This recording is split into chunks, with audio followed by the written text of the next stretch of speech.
Thank you, sir.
What did he say? He's locking the door.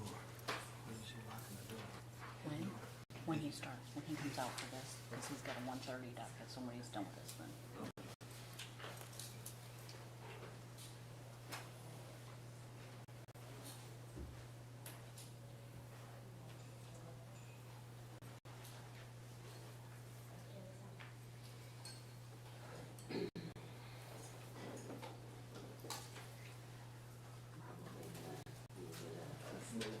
Yeah.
All rise.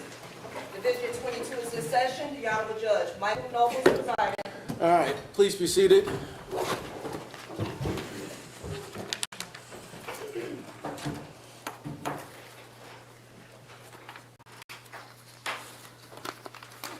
You ready? All right, we are here on cause number 2322, CR 00297-01, State of Missouri versus Daniel Riley. Mr. Riley is present with his attorney, Dan Deemer, and the state is present by Tanya Engelhardt.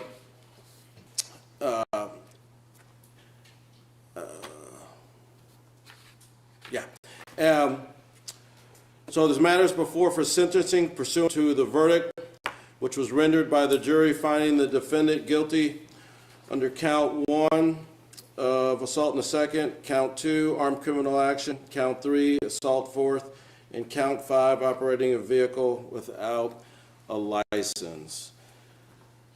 The court has reviewed the motion for a new trial. Is there anything further that, Mr. Deemer, you want to put on the record regarding the motion for a new trial? No, I believe it's supported by the record and unrefuted by any pleadings filed by the state. All right. The court will deny the motion for a new trial. The court has received the sentencing assessment report. Are there any edits or additions that either party would like to add to the sentencing assessment report? Mr. Deemer? No, sir. State? All right. I see the victim is present with her family. State, you may proceed if there's any victim impact that you'd like to share with the court. Yes, Your Honor. Would you like the victim impact statement first? Yes, please.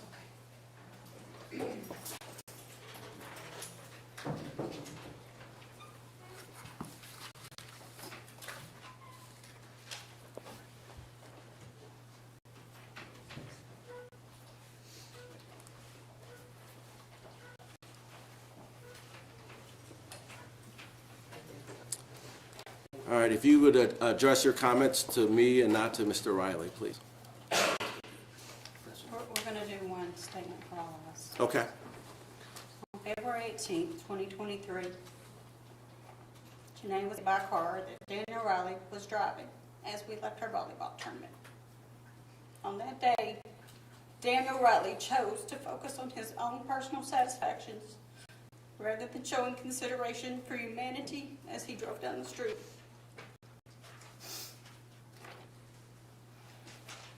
On that night, Janae endured so much physical trauma. She was seconds from dying right there in front of us on the street. Her legs were completely severed and she was bleeding out. But she fought, and we fought. Her will to live was far greater than what Daniel Riley could do to her. When we got to the hospital that night, we told her she had to fight harder than she had ever had to fight for anything in her life. While she had already been intubated, she squeezed our hand to let us know she heard us and to let us know she would fight. She is strong beyond any measure. For our family, if we had lost her that night, I don't know how any of us would ever made it through. Since that day, our lives has been so drastically altered. Not only our lives were impacted, but so many other people in her life. Her sisters, her brothers, her nieces, her nephews, her people in our extended family, Janae's friends that she grew up with, her teammates, her coaches, our entire community, the volleyball community.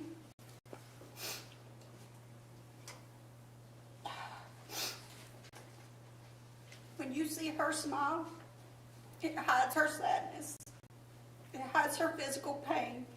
And it hides a lot of emotional pain that she has. During the past 2 years and 2 months, she has had to endure so much, and she always tried to smile and be positive through it. That's a test to her character. She doesn't complain about things. Why does she do this? Because she knows her unhappiness would be far too great of a burden for us and the rest of her family. She takes on her own pain and she hides it so that people that she loves don't hurt. Her laughter and her smile is what has carried us through this entire ordeal. And it's carried so many other people too. Janae's resilience, compassion, and determination in the face of adversity will always serve as a reminder of how strong of a person she is to be able to overcome what she's had to so far. She still has so much more to endure in her life as we do. She will face it head on because that's who she is. We are still working toward finding a new normal for our family. We also know and want to say that God has carried us during this time, and we give him all that praise because without him we wouldn't have made it. And we know he will be there going forward. Since our children were little, we've always taught them their actions have consequences, good or bad. Daniel Riley has never had any consequences for any of his actions. He doesn't know the meaning of that word. He has shown no compassion during any of this entire ordeal.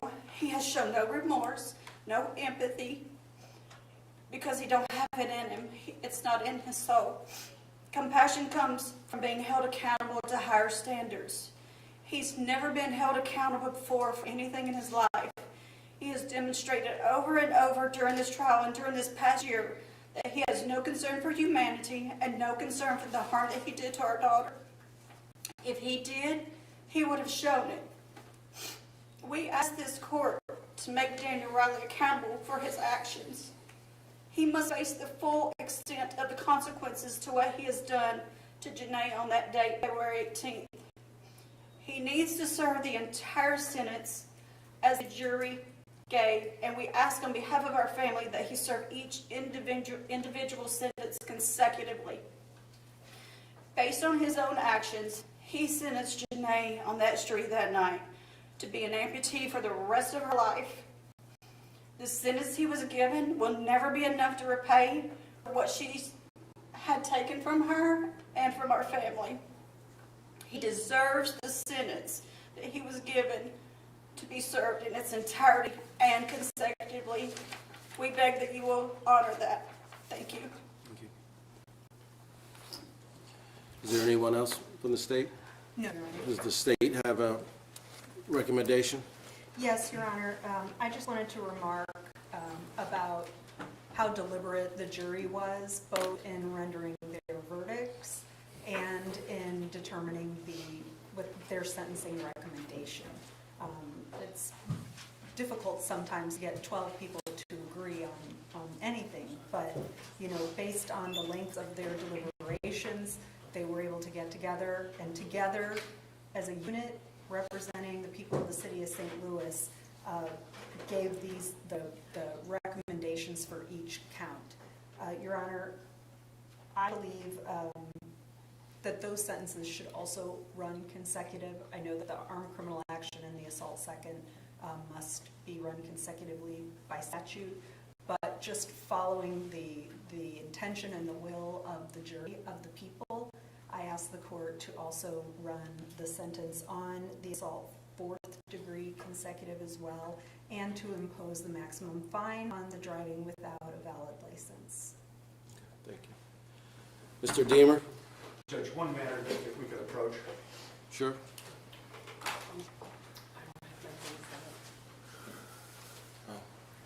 Can you just tell me what it's about? I just want to put on the record that she appeared here today, dressed fully in pants, and that she came up to the court not in a wheelchair, but with a cane. If I may comment on that, these were her new prosthetics that are a suction capability. The other prosthetics she had were belted on, and the socket had to be replaced because it was rubbing, and it wasn't functional for her at all at the time. When we get done, did you hear any of that? Okay. All right. The record will reflect it. Thank you.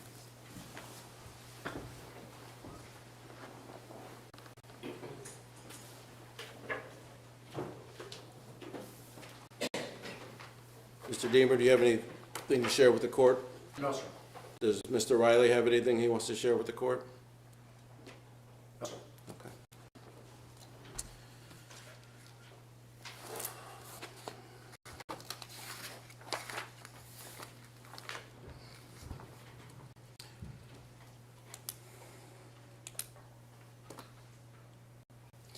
During the penalty phase of this trial, the jury, which was made up of 12 dutiful residents of the city of St. Louis, in my opinion, spoke loud and clear. If you drive without a license and recklessly injure someone in the streets in the city of St. Louis, the consequences will be severe. The jury declared the punishment for counts 1, 2, and 3 after considering the mitigation evidence provided by the defense, the impact of the offense upon Ms. Edmondson and her family, the nature and circumstances of the offense, as well as the history and the character of the defendant. The jury's recommendation as to punishment is not binding upon this court. It does act as a ceiling on this sentence that I may impose, but it also gives discretion to the court to reduce the punishment recommended by the jury. In this case, the court cannot find any grounds to disturb the recommendation made by the jury, as the verdict represents the judgment of the community as to the appropriate punishment in this case. However, the determination of punishment for count 5 and how the time is to run is the duty of the court. The jury found that this was not an accident. Mr. Riley, you were responsible for your choices from the moment you walked out of your home into that rental car. You chose not to have a valid driver's license for 5 years, which means you chose not to properly learn how to drive a car, which is a dangerous instrument readily capable of causing serious physical injury, as we have seen. You chose to violate the conditions of your house arrest, and you chose to drive that dangerous instrument recklessly. Those choices have consequence. So as to count 1, the defendant is sentenced to 6 years, 3 months in the Missouri Department of Corrections. As to count 2, 11 years, 8 months in Missouri Department of Correction. And as to count 3, 10 months in the Justice Center. As to count 5, the court imposes the maximum fine of $500. All the counts are to run consecutive for a total of 18 years and 9 months. Mr. Riley, you have certain rights under the law of Missouri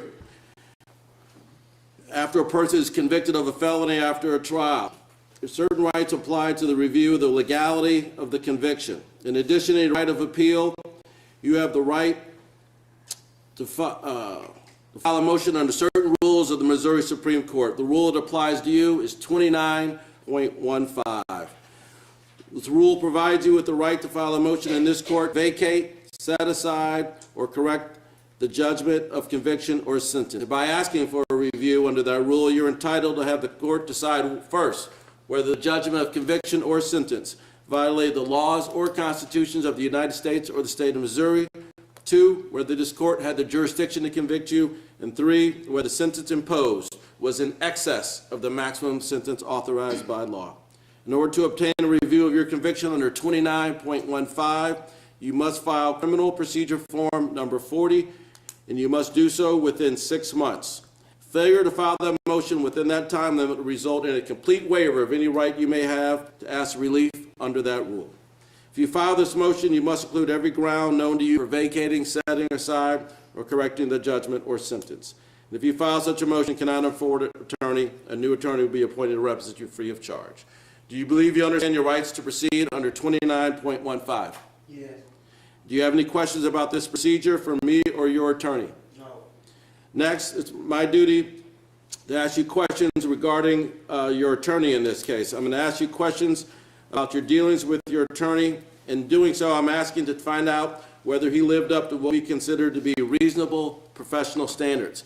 Mr. Deemer can either be present in the courtroom or I can ask him to step out in the hall. He can be present. All right. Mr. Deemer, he was your attorney in this case, correct? Yes, sir.